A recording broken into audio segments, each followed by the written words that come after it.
But God remembered Noah and all the wild animals and livestock with him in the boat. He sent a wind to blow across the earth, and the floodwaters began to recede. The underground waters stopped flowing, and the torrential rains from the sky were stopped. So the floodwaters gradually receded from the earth. After 150 days, exactly 5 months from the time the flood began, the boat came to rest on the mountains of Ararat. 2.5 months later, as the waters continued to go down, other mountain peaks became visible.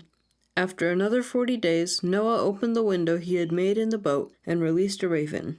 The bird flew back and forth until the floodwaters on the earth had dried up. He also released a dove to see if the water had receded and it could find dry ground.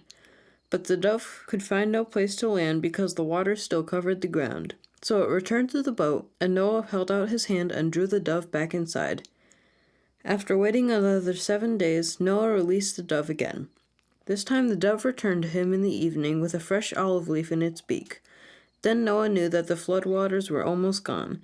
He waited another 7 days and then released the dove again. This time it did not come back.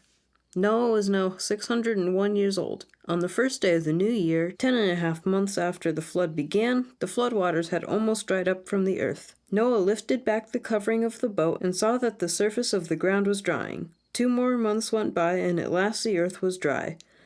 Then God said to Noah, "Leave the boat, all of you, you and your wife, and your sons and their wives. Release all the animals, the birds, the livestock, and the small animals that scurry along the ground, so that they can be fruitful and multiply throughout the earth." So Noah, his wife, and his sons and their wives left the boat. And all of the large and small animals and birds came out of the boat, pair by pair. Then Noah built an altar to the Lord, and there he sacrificed as burnt offerings the animals and birds that had been approved for that purpose.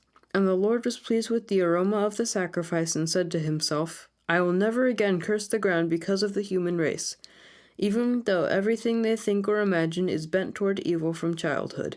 I will never again destroy all living things.